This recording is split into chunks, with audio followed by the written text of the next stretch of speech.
پہلی بات تو یہ جان لیجئے کہ میدان حشر، اس کی حقیقتیں، اس کے واقعات کو صحیح سمجھنا ہمارے لیے ممکن نہیں ہے۔ یہ عالم غیب کی باتیں ہیں۔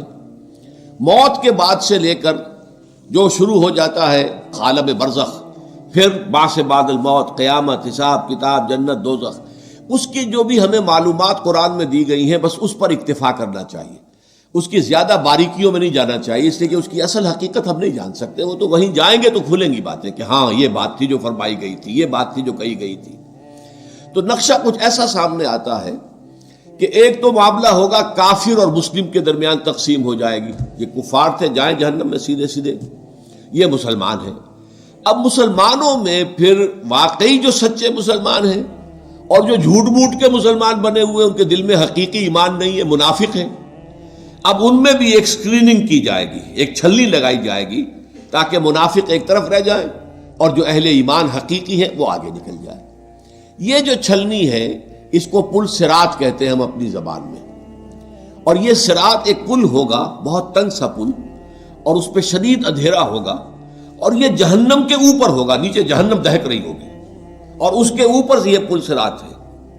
اور اس اندھیرے کے اندر ظاہر بات ہے کہ ٹھوکر کھا کے گر پڑنا جہنم کے اندر، یہ بالکل قرین قیاس ہے۔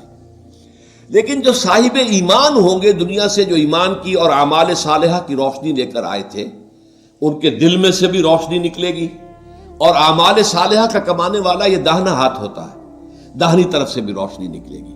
اس روشنی کے اندر وہ پل کو دیکھتے ہوئے راستہ طے کر کے اور وہ جنت میں داخل ہو جائے گا۔ لیکن جن کے پاس وہ روشنی نہیں، نہ ایمان تھا نہ اعمال صالحہ تھے، وہ جو ہے وہ ٹھوکریں کھائیں گے، گریں گے اور جہنم میں نکل جائیں گے۔